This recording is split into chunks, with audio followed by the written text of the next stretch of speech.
Hello MVN Kashyap గారు. Hello Nagaraj గారు. ఎదుటి వారిని ఆకట్టుకోవటం అనేది ఒక ఆర్ట్ అని చెప్తారు. చాలామంది దాన్ని మంచి కళగా చూస్తారు. ఇన్ జనరల్గా మాట్లాడుకుందామని ఎదుటి వారిని ఆకట్టుకోవాలి అని అంటే ఎలా, మన బాడీ లాంగ్వేజ్ కానీ మనం కానీ ఏ విధంగా ఉండాల్సి వస్తుంది అంటారు? అంటే అందులో తెలియకుండానే ఒక రెస్పెక్ట్ ఉంటుంది కాబట్టి ఎదుటి వారిని ఆకట్టుకోగలుగుతారు. ఎలా సార్? తాకట్టులో ఉన్న బంగారాన్ని విడిపించి ఆ రోజు ఆన్లైన్ రేటుకే మేము కొంటాం. Sharma gold company. ఏ క్వాలిటీ ఉంటే అవతల వాళ్ళని ఆకట్టుకోగలుగుతాం. అవును, చాలా క్వాలిటీస్ ఉన్నాయండి. దాంట్లో ఒక టాప్ క్వాలిటీ, నాకు చాలా నచ్చిన క్వాలిటీ ఇది. దాని గురించి మనం ఈ వీడియోలో మాట్లాడుకుందాం. షూర్. మేబీ ప్రాబబ్లీ ఒక్కొక్క క్వాలిటీ ఒక్కొక్క వీడియో చేయొచ్చేమో, ఆలోచిద్దాం. బట్ ఈ వీడియోలో మాత్రం ఆ specific one quality I will talk about. ఇది నేను బెంగళూరులో ఒక వ్యక్తి దగ్గర నేర్చుకున్నా ఈ క్వాలిటీ. ఆ క్వాలిటీ ఏంటో తెలవాలంటే ఈ ఇన్సిడెంట్ తెలవాలి. బెంగళూరులో ఒక ప్లేస్ ఉందండి, వైట్ ఫీల్డ్లో ఒక ప్లేస్ ఉంది, కరుణాశ్రయ దాని పేరు. దాంట్లో క్యాన్సర్ పేషెంట్స్కి free treatment, free food, free bed, అంతా ఫ్రీ. సంవత్సరానికి ఒకసారి మేము ఒక 15-20 మంది స్పెషల్ పర్మిషన్ తీసుకొని వాళ్ళని కలవటానికి వెళ్ళేవాళ్ళం. ఆ పేషెంట్స్కి ఒక 45 minutes 1 hour ఎంటర్టైన్మెంట్ ప్రోగ్రామ్ చేసేవాళ్ళం. ఏదో పాటలు పాడటం, కథలు చెప్పటం, ట్రైనింగ్లు కాదు, జస్ట్ ఎంటర్టైన్మెంట్, ఒక స్కిట్ వేయటం, ఇట్లాంటిది ప్రతి సంవత్సరం వెళ్తుంటాం. అయితే ఈ ఇన్సిడెంట్ జరిగి దగ్గర ఒక 6-7 సంవత్సరాలు అవుతుంది. ఈ ఇయర్ మేము వెళ్ళినప్పుడు మేము ఫస్ట్ వార్డులోకి వెళ్ళాం. అక్కడ స్టేజ్ అంతా రెడీ అవుతుంది. వార్డులోకి వెళ్ళాం. ఒక బెడ్ మీద ఒక 35 ఏళ్ల పిల్లగాడు, అబ్బాయికి థ్రోట్ క్యాన్సర్. లిటరల్గా ఇక్కడ హోల్ పడిపోయిందండి. సో మరి ఆ హోల్ పట్టడం వల్ల ఏమో తెలియదు కానీ ఆయన మాట్లాడుతుంటే స్పష్టత ఉండేది కదా, అర్థం అవటం కష్టం. మేము వెళ్ళాం, నేను నా ఫ్రెండ్ శ్వేత అని ఇంకొక అమ్మాయి లోపలికి వెళ్ళాం. ఆ అబ్బాయి మమ్మల్ని ఒక క్వశ్చన్ అడిగాడు, హౌ ఆర్ యూ? ఫస్ట్ అది మాకు అర్థం కాల, ఎందుకంటే ఆ మాట క్లారిటీ లేదు, స్పష్టత లేదు. హౌ ఆర్ యూ అని ఆయన మమ్మల్ని అడిగాడు. సో నార్మల్గా ఏం సమాధానం చెప్తాం? హౌ ఆర్ యూ అంటే ఎవడైనా చెప్పేది ఒకటేగా, fine, good, fine, thank you. అలవాట్లో పొరపాటు ఫైన్, థ్యాంక్ యూ మేము కూడా అడిగాం హౌ ఆర్ యూ అని. Probably that's a wrong question there, right? కానీ ఆయన చెప్పిన సమాధానం మమ్మల్ని ఆలోచింపజేసిందండి. అబ్బాయి బెడ్ మీద కూర్చొని పిడికిలి బిగించి థంబ్ ఓపెన్ చేసి he said I'm fantastic. He said I'm fantastic. నేను నా ఫ్రెండ్ ఆశ్చర్యపోయాం. ఫెంటాస్టిక్, అలా పదం మేము ఎప్పుడు వెళ్ళలేదు సార్. పీకే సినిమాలో కనుక అమీర్ ఖాన్ని చూసి అనుష్క ఉంటుంది కదా, స్టోరీ హే ఇస్కే పీచే అని. మేము కూడా ఈ అబ్బాయి దగ్గర ఏదో ఉంది, ఈ అబ్బాయితో మాట్లాడాలి అనుకున్నాం. ఇంతలోకి ప్రోగ్రామ్ రెడీ అయింది. వెళ్ళాం, ఆ ప్రోగ్రామ్ ఏదో చేసాం. 1.5 hour వెనక్కి వచ్చి ఆ రూమ్కి వచ్చాం. వార్డ్ బాయ్ని పిలిచి ఈ అబ్బాయిని పిలవండి, 5 నిమిషాల కంటే మేము ఎక్కువ మాట్లాడండి, డిస్టర్బ్ చేయం, రైట్? 5 నిమిషాలు మాట్లాడి మేము వెళ్ళిపోతాం. ఆయన అన్నాడు, కుదరదు. కాదు సార్ ప్లీజ్, 5 నిమిషాలు, మేము ఎక్కువ డిస్టర్బ్ చేయం. 2-3 సార్లు అడిగామండి ఆ అబ్బాయిని, ఆ వార్డ్ బాయ్ని. ఆయన కుదరదు. 4వ సారి మేము అడిగేటప్పటికి ఆయన అరుస్తూ ఏడుస్తూ చెప్పాడు, కుదరదు, వెళ్ళిపోండి. మాకు అర్థం కాలే, ఏంటి ఇంత రెస్పాండ్ అవుతున్నాడు, ఇంత రియాక్ట్ అవుతున్నాడు. అదేంటి సార్ అంత రియాక్ట్ ఎందుకు అవుతున్నారు? ఆయన ఏమన్నాడంటే, ఆ అబ్బాయి లేడు, చనిపోయాడు. చనిపోయి ఒక అర్ధగంట అయింది. మేము కంగు తిన్నాం సార్. గంటన్నర క్రితం మేము ఆ అబ్బాయిని కలిసాం. He said I'm fantastic. బా, నేను ఆయన అడిగా, కాదండి ఆయన గంట క్రితం మేము కలిసాం. He said he's fantastic. ఆయన అన్నాడు, వాళ్ళు క్యాన్సర్ పేషెంట్స్, ఎక్స్పెషల్లీ ఇక్కడికి వచ్చేవాళ్ళు ఆల్రెడీ వాళ్ళ ట్రీట్మెంట్ అంతా అయిపోయి డబ్బులన్నీ ఖర్చు అయిన తర్వాత ఇంకా తగ్గకపోతే ఇక డబ్బులు లేక తిండి తినలేని పరిస్థితుల్లో వాళ్ళు మా దగ్గరకు వస్తారు. ఇక్కడికి వచ్చిన వాళ్ళు బతికి రోగం తగ్గి వెళ్ళే వాళ్ళు చాలా తక్కువ, ఎందుకంటే వాళ్ళు లాస్ట్ స్టేజ్లో వస్తారు. శనివారం పూట మేము మా డ్యూటీ దిగి ఆదివారం సెలవు, మళ్ళీ సోమవారం వస్తే శనివారం చూసిన పేషెంట్స్ చాలామంది ఉండరు. ఇక్కడ వచ్చిన వాళ్ళ పరిస్థితి అంతా అంతే. కానీ సార్ ఈ పిల్లగాడు మాత్రం, ఆ వార్డ్ బాయ్ నాతో అన్నాడు, ఈ పిల్లగాడు దగ్గర ఒక 10-12 రోజులైంది ఇక్కడ ఉండబట్టి, అంతే, అంతకంటే ఎక్కువ లేడు. కానీ ఈ పిల్లగాని మాత్రం మేము ఎప్పటికీ మర్చిపోలేము. ఎందుకంటే ఇక్కడ అందరికీ క్యాన్సరే, ఒక్కొక్కరికి ఒక్కొక్క రకమైన క్యాన్సర్, అంతా చాలా సివియర్ క్యాన్సర్. కానీ ఈ పిల్లగాడు ప్రవర్తించిన విధానం, ఖాళీ కూర్చునేవాడు కాదు సార్. బా, నలుగురు దగ్గరికి పోయేవాడు, జోకులు చెప్పేవాడు, నవ్విచ్చేవాడు, పాటలు పాడేవాడు, క్యారమ్ బోర్డ్ ఆడేవాడు, చెస్ ఆడేవాడు. You are getting my point. ఖాళీగా ఏడుస్తూ బాధపడుతూ ఆ పిల్లగాడు బెడ్ మీద పడుకోగా మేము చూడలా. ఎంతోమంది వస్తుంటారు పోతుంటారు, కానీ ఈ పిల్లగాడు మాత్రం మాకు ఎప్పటికీ గుర్తుంటాడు. ఆ అబ్బాయి ఇండైరెక్ట్గా నేర్పిన క్వాలిటీయే అవతల వాడిని ఆకర్షించడానికి ఉపయోగపడే క్వాలిటీ అండి.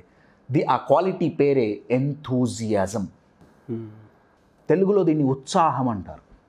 చనిపోయే ముందు కూడా ఫెంటాస్టిక్ అని చెప్పి అండి, అబ్సల్యూట్లీ ఆకట్టుకోగలిగారనంటే ఈ పదం చూడండి, ఉత్సాహం.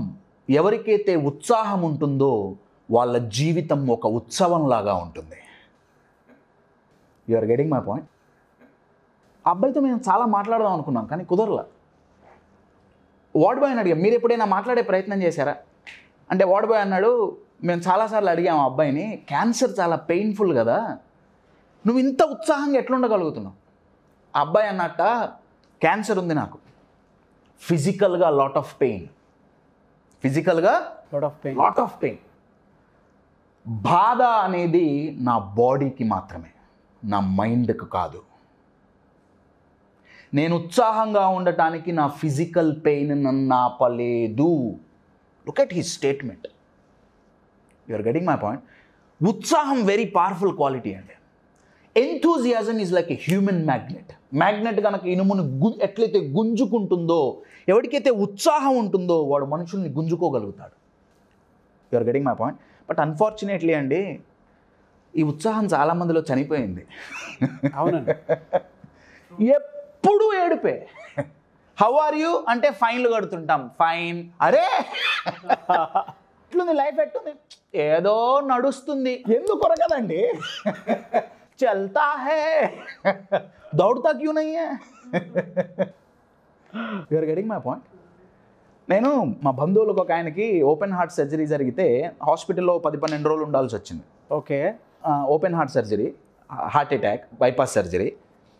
ఆయనకి ఆపరేషన్ థియేటర్లో ఆయన గారికి హార్ట్ సర్జరీ జరుగుతుంది. ఇక్కడ ఒక వెయిటింగ్ హాల్ ఉంది. నేను వెయిటింగ్ హాల్లో కూర్చున్నా. అది exclusively for cardiac patients. So అక్కడ ఉన్న వాళ్ళంతా కార్డియాక్ పేషెంట్ల బంధువులు. కొంచెం సెన్సిటివ్ సిచ్యువేషన్ కదండి, హార్ట్ కొంచెం ఎప్పుడేమవుతుందో తెలియదు. కొంతమంది ఏడుస్తున్నారు, కొంతమంది బాధపడుతున్నారు, కొంతమంది ప్రేయర్ చేస్తున్నారు, ఇవన్నీ నడుస్తున్నాయి.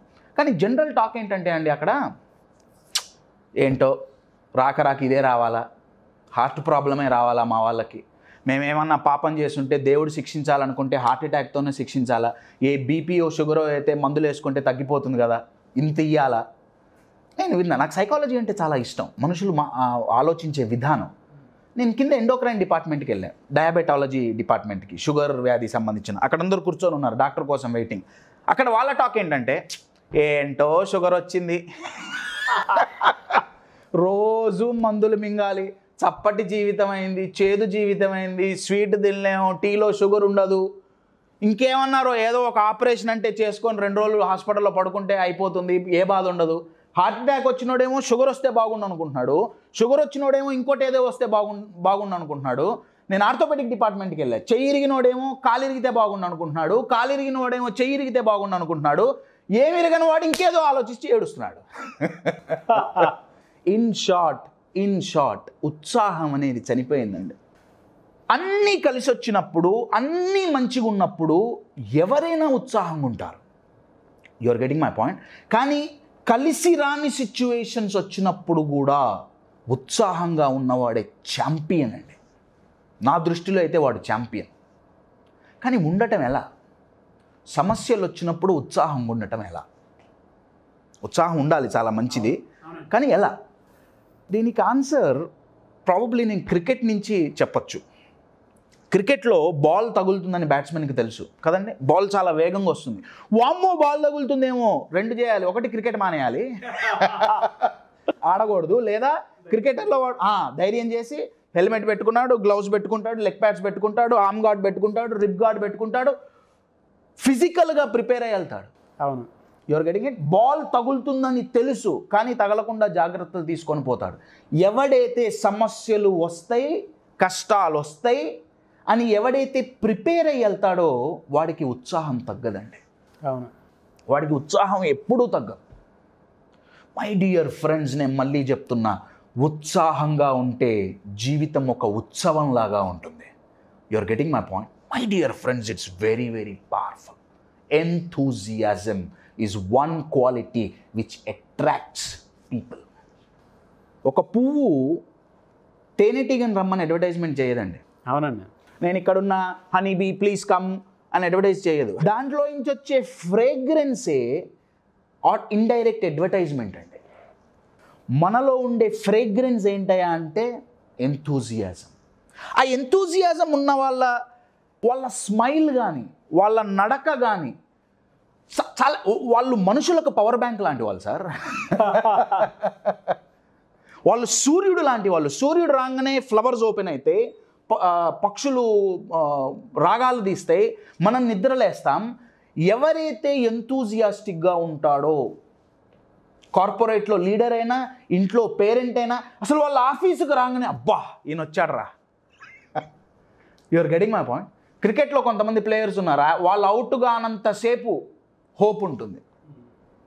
ఆయన ఉన్నాడుగా ఏం కాదు, టెండూల్కర్ అవుట్ కాకపోతే టెండూల్కర్ ఉన్నాడుగా చాలు టీం గెలుస్తుంది. You are getting my point? ఎవడైతే ఉత్సాహంగా ఉంటాడో వాళ్ళు ఎంటర్ అయిన తక్షణం హోల్ ఎన్విరాన్మెంట్ చేంజ్ అయిపోతుందండి. ఎవరికైతే ఉత్సాహం ఉండదో వాడు రాగానే అయ్యో దరిద్రుడు వచ్చాడు, ఎప్పుడు ఏడుపే. You are getting my point? ఆటోమేటిక్గా బాడీ లాంగ్వేజ్ కూడా మారిపోతుంది సార్, మొత్తం మారిపోతుంది. సో ఉత్సాహం. Just answer this question to yourself. మీరు రోడ్డు మీద వెళ్తుంటే మీ పక్కన ఒక మున్సిపాలిటీ ట్రక్, చెత్త మొత్తం నిండిన మున్సిపాలిటీ ట్రక్ మీ పక్కన పోతుంటే మీకు ఎంత చికాకు పుడుతుంది? ఆ వాసన కావచ్చు, చాలా ఇరిటేషన్గా ఉంటుంది కదా.